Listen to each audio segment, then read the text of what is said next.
I'm Trevor Stevenson, and welcome to Your Story Will Be Different. This is a narrative play podcast where I tell you the story that came to be from a playthrough of a solo tabletop role-playing game.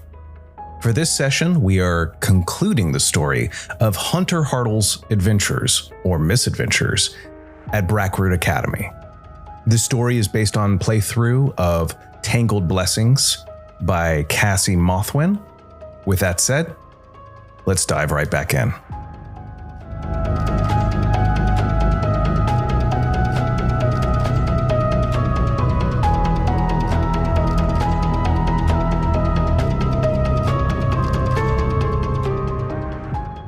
A few days into his third year, something changed in the very bones of Brackroot Academy.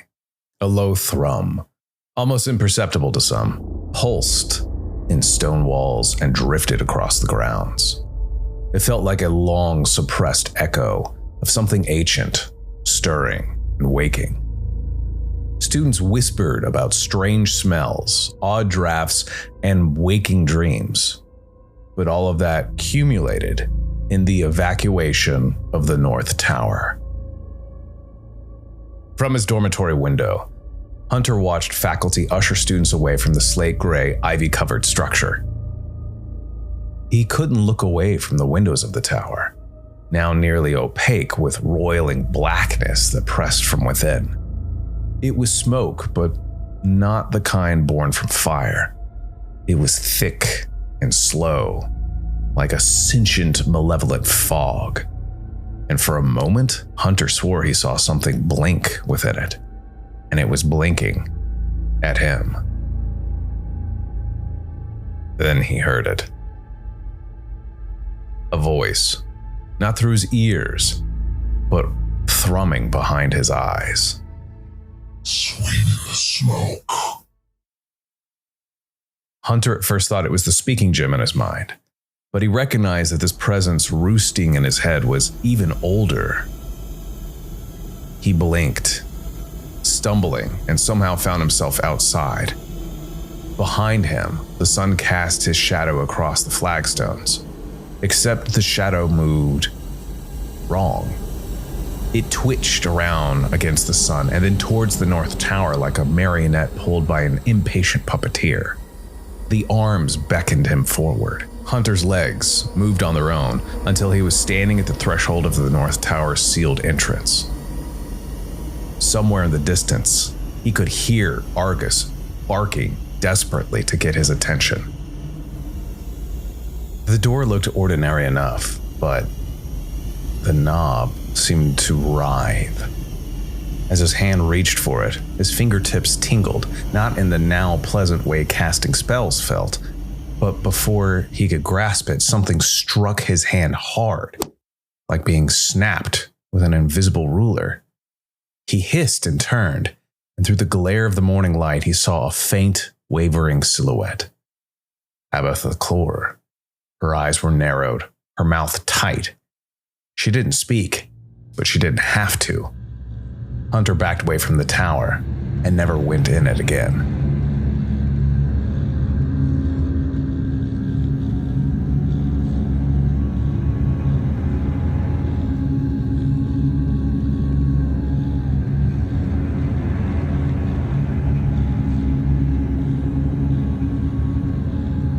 In the weeks that followed, he found himself haunted day and night.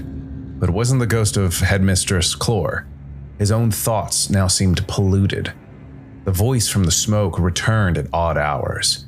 He would be cooking, walking between classes, or rereading ritual texts in the great library, and suddenly felt the presence again. It didn't just beckon, it comforted.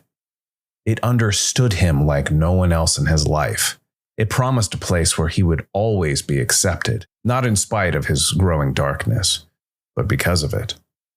The more he pushed it away, the more it seemed to weave into his thoughts like ivy through a cracked window.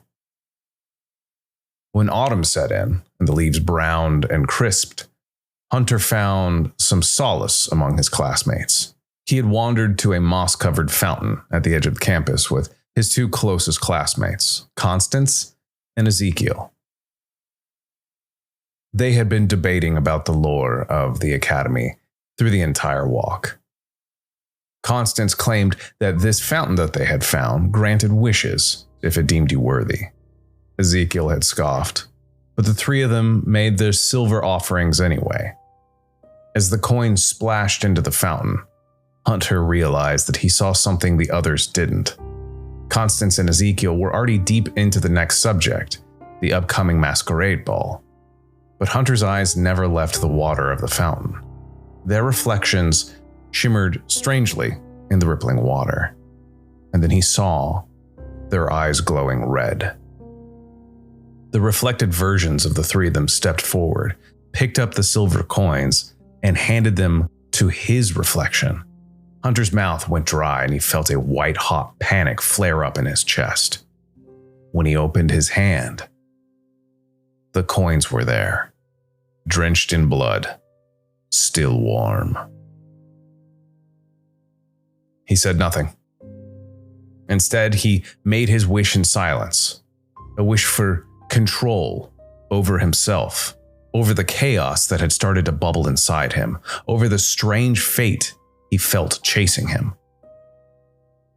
The wish would come at a cost, he was sure of it. Nothing is gained without sacrifice.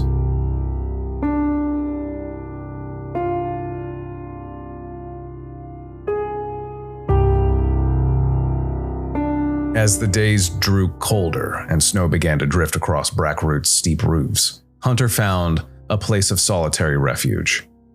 Over the past couple years, Hunter had noticed that no one paid much attention to the physical education supply room, and it turned out to be the perfect hideaway. He moved carefully over several days, transforming the cluttered room into a secret sanctum. Padded walls, hidden sigils, shelves for potions and enchanted tools. He created a private entrance through an unused storage chute and warded it against intrusion. Here, he practiced the arts that others might misunderstand. Rituals rooted in shadow, spells that rode the line between brilliance and taboo. But peace, as always at Brackroot Academy, was temporary. One evening in late winter, he arrived to find his sanctum ruined. The wards had been bypassed. His materials were scattered everywhere, and his altars to the nameless gods lied smashed. Personal objects, drawings, old notes, a photo from his life before Brackroot were gone. He saw bare footprints in the dust that told a story. Someone had searched for something. Not finding it, they lashed out in frustration. Only one thing had been left untouched: his compass. After that night with the speaking gym, he always kept it on him. It was the only relic that ever felt like a lifeline on campus. But the final blow of the year came during the triennial alumni masquerade ball. It was a lavish affair, held in Brackroot's grand hall under enchanted chandeliers that flickered with blue starlight. Students, staff, and alumni danced in elegant masks and dined on delicious oddities. Every time this event occurred, for a few hours, even the most haunted halls of Brackroot felt celebratory. Hunter invited Constance as his guest for the event, and together they made a sharp pair. She wore a gown stitched with lunar phases, and he wore a tailored black ensemble that hinted at his Panther House allegiance. Despite the music and elegance, Hunter treated the event like reconnaissance. He mingled, smiled, and eavesdropped. He was looking for connections, clues to who ransacked his safe space. Information, of course, was power. But Constance drew his attention to the dance floor as Hillary Lucas arrived on the arm of Ezekiel.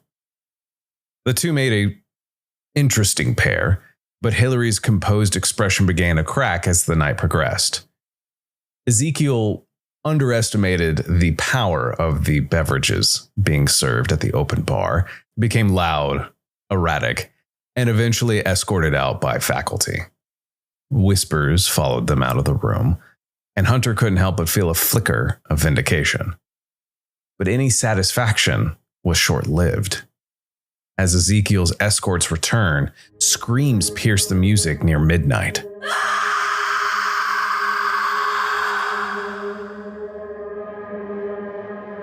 A crowd gathered near the east veranda, where a body lay twisted in an unnatural pose.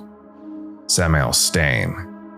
Smoke, thin, red, and whispering, rose from his mouth and nostrils like the remnants of a doused candle. His eyes were open, but unseeing. His fingers clawed into the frozen earth. This wasn't just a death on campus. It was a message. The ball ended in chaos. Guests were ushered away. The normally composed instructors scrambled to contain panic, and the air inside Brackroot turned heavy. That night, as Hunter lay awake in his dorm, he couldn't shake the image of Samael's face. Death wasn't unheard of at Brackroot Academy, but it wasn't just the horror of seeing someone he knew callously used to send a message, though that was certainly on his mind as well. But it was what he saw at the edges of the crowd that echoed in his thoughts. A woman in a crimson mask, standing still in the chaos, watching him. Even when he closed his eyes, he could see her sinister smile. Starting his fourth and final year at Brackroot Academy, it all began with a statue. Hunter had walked past it 100 times before. A bronze statue with a sword raised, face grim, gazed down towards the south courtyard. No one remembered who it was meant to be, just another noble figure from Brackroot's mythic past. But on a cool morning, the first month of his final year, something caught in Hunter's periphery. He paused and glanced back. The statue's blade was flecked with blood. Fresh blood. He stepped closer, scanning for sigils as he had been trained over the past years. The spell had been cast hastily. Illusion magic, shallow and fraying at the edges.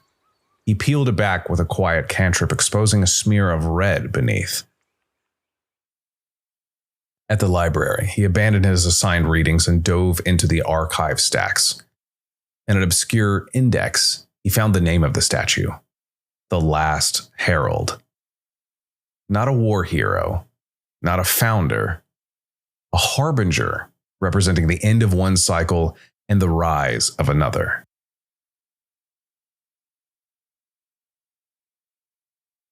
The year carried on, and Brackroot prepared for the chorus ritual, a rite of protection spoken by every graduating class since the founding.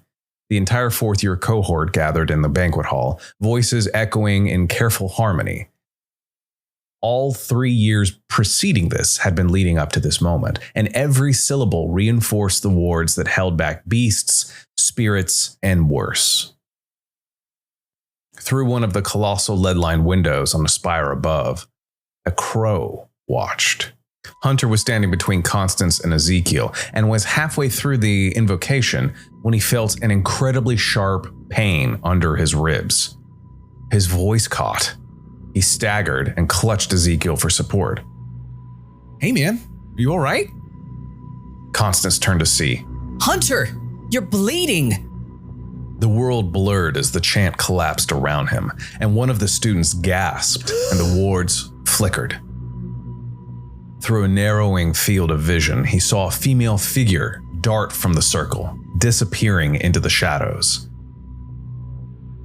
His last thought, before the darkness took him, was he wondered if she had taken the compass. His hands clutched weakly. No, it was still there. With the vitality herb supply ration, Hunter's recovery took weeks. He healed slowly, trusting no one but Constance, who patched him up in silence.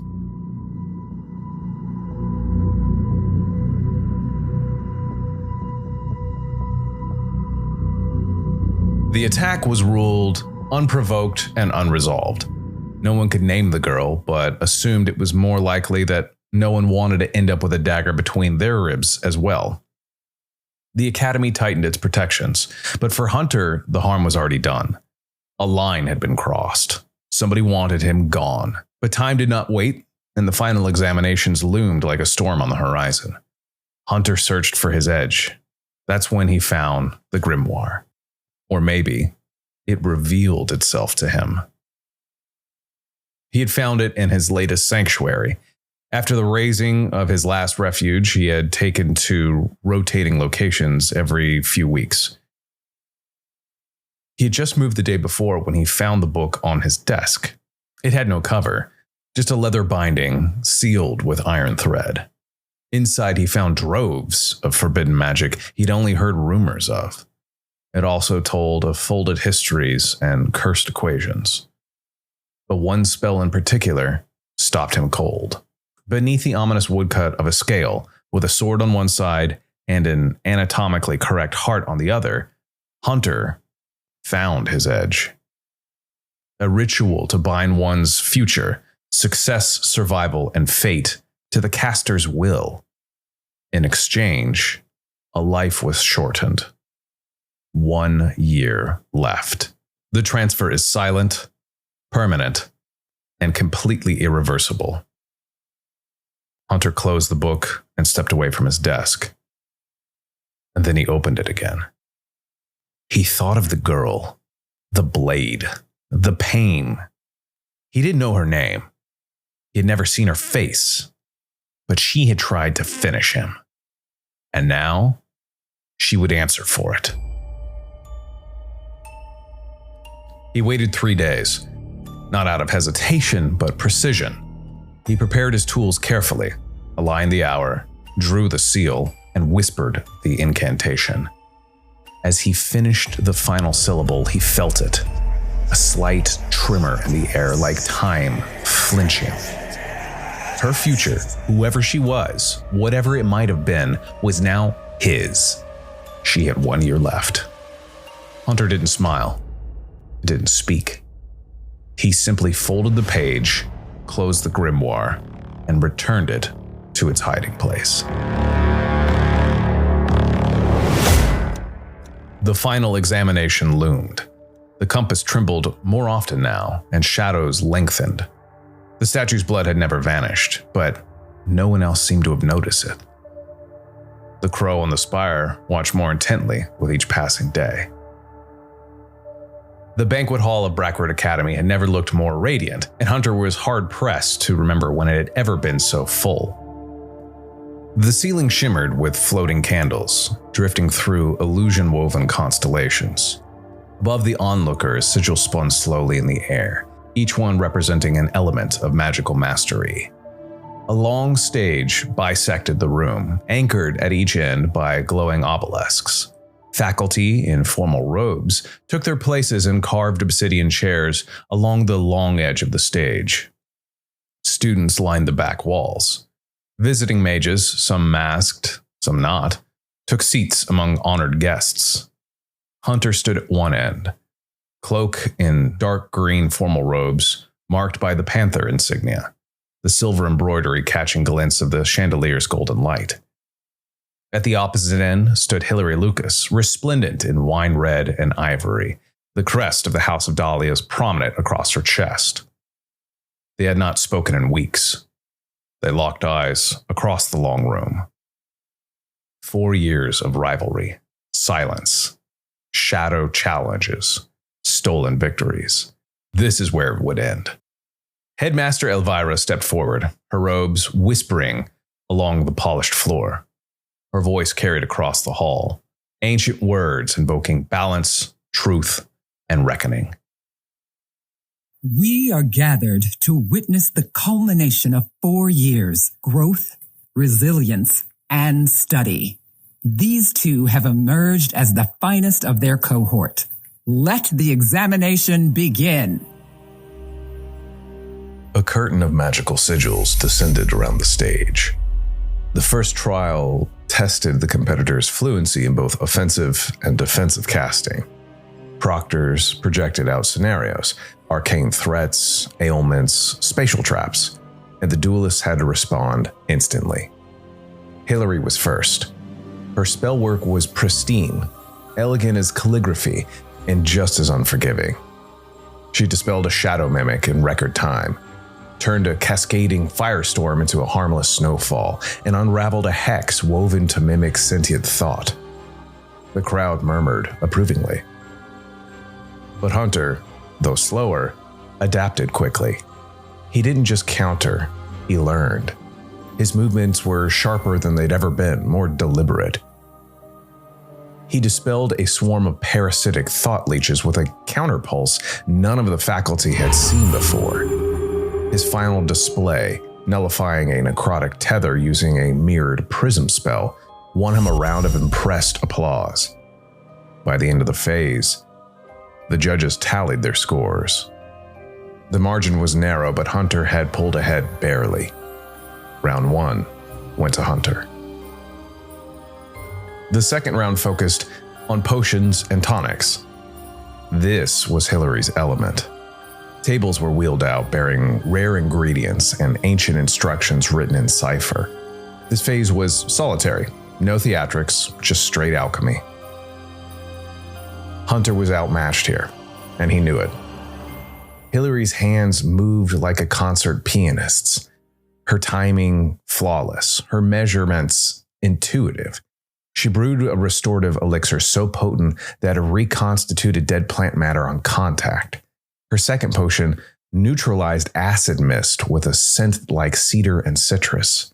Her elixirs smoked and shimmered with impossible hues. One tonic turned lead to glass. Another caused a student observer to levitate when a single drop fell on his boot. Hunter, on the other hand, struggled with consistency. One of his tonics hissed violently as the mixture rejected an ingredient, and another emitted a thick purple smoke that had to be dispelled by a supervisor. His final potion worked, an elixir for magical fatigue, but not well enough. Hillary won this round with an undeniable grace, and the scoreboard reflected it. Hunter's work was competent, maybe even clever, but Hillary's was masterful.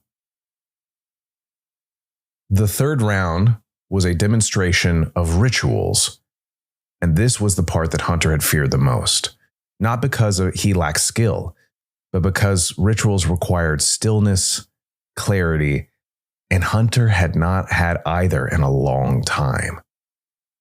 The thing in the smoke still whispered to him in his dreams, and he sometimes awoke with soot-smudged fingertips he couldn't explain. The dark rituals he had flirted with in private had left residues. The spirits had been whispering again. Sweet lies, seductive promises. He could feel them just beyond the veil, waiting, watching. He faced the summoning circle and tried to silence the echoing call that pulsed in his spine. The task was simple. Call forth a guardian entity and bind it to a glyph of protection. Hillary's ritual was swift and by the book. She moved through her invocation with measured grace as she summoned a spectral white fox, its tail spiraling with lightning. She tied it neatly to a golden glyph with confidence and flair. Hunter was fighting off a panic attack. He breathed slowly as he carved the glyph with white chalk infused with moon ash and bloodroot. He chanted the incantation, and the room cooled. His guardian came, though perhaps it had never left. A tall, horned silhouette with eyes like smoldering coals stepped forward from the void and nodded towards Hunter, as if in familiar recognition. The crowd went utterly still. The judges leaned in. Hillary looked particularly unsettled. Hunter bound the creature, not with dominance, but with trust. The glyph flared and held. He completed the ritual, but he looked pale, as though something had been taken from him in the process. The points were close. Hillary had executed with precision, but the sheer power of Hunter's summoning, it was dangerous, unorthodox, and deeply personal. It had swayed the vote in his favor and impressed even the most cantankerous of Brackroot's teachers.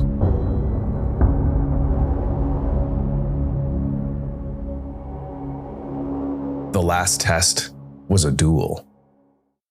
Silence gripped the hall. For the final test, the whole campus of Brackroot seemed to hold its breath. The stage was cleared, and protective wards shimmered into place. Faculty members lined the front row, ready to intervene if necessary and to protect the audience. Hillary bowed stiffly. Hunter returned it. The opening salvo was a blur. Hillary opened with a sweeping gust of force meant to unbalance Hunter, followed by a trio of illusionary decoys. Hunter fell for none of it. He sent a reflective wave across the floor that exposed the real Hillary's location by disrupting her magical footprint.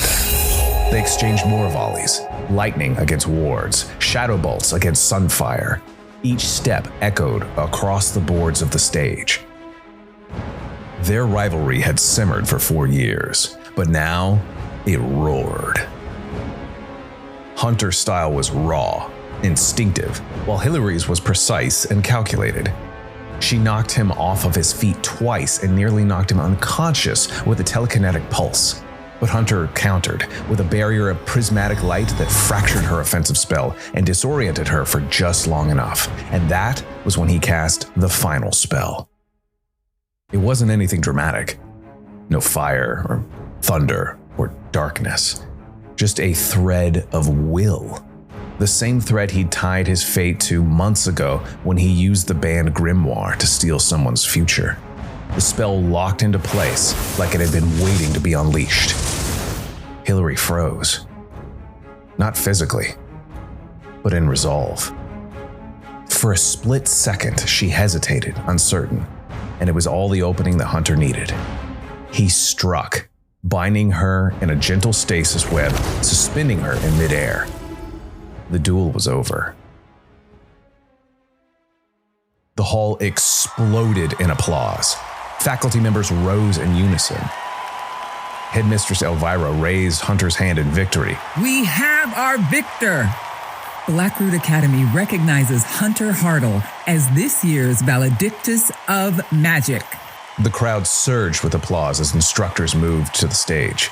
They offered Hunter scrolls, handshakes, and tons of questions. Constance hugged him with a fierce pride. Even Ezekiel beamed from the sidelines, hollering like a lunatic. Hillary, still surrounded by Dahlia peers, stood silently off to the side. She wore a smile. Tight, brittle, but it was a smile. She nodded to him. For the first time, Hunter wasn't sure if he saw hatred or respect in her eyes. Or maybe some mixture of both. His fellow students began to bombard him with questions. Where did you train for that shielding spell? What's your plan after graduation? Will you publish your research on the ley binding? What's the nature of your relationship with that spectral guardian? Was that a demon? Hunter tried to answer, but the voices overlapped. He couldn't catch his breath. The room closed in. The air turned thick, cloying. That's when a figure leaned in, too close, and whispered in his ear. But the voice chilled him to his core. Enjoy your year. His chest tightened.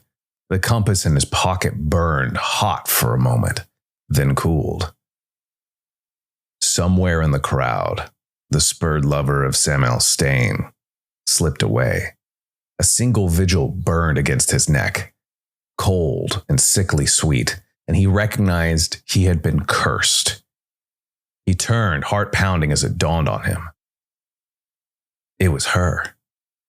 Samuel Stain's former lover, the one whose rage had sparked the fire in the greenhouse, whose heartbreak had ended a life. Her eyes were wide with fury and grief. She didn't know, not yet, that her own fate had already been carved by a spell. Hunter's knees weakened and his excitement from winning vanished. The crowd swallowed her again and she was gone. Outside, the night fell warm and heavy. The banquet hall echoed behind him, but he didn't look back. He was victorious, but he clutched the compass in his hand. After 4 years of being driven, he was unsure of what to do next. and how long he truly had.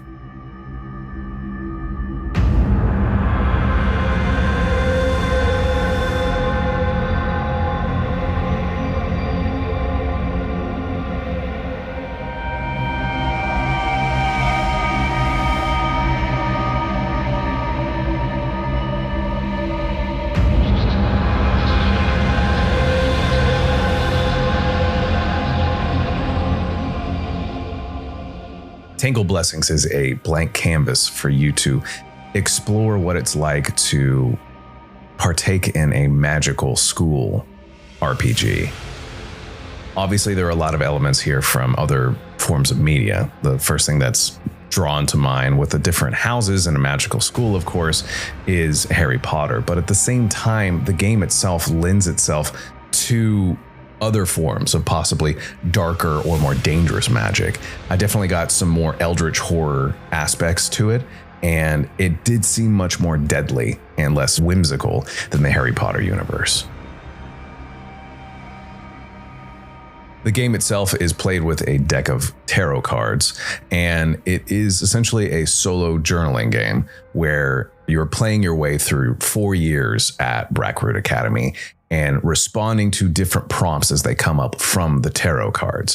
For example, you summon a ghost. It's got some built-in lore that's pretty great. The speaking gem I thought was particularly interesting. It also alludes to much older forms of magic in the world.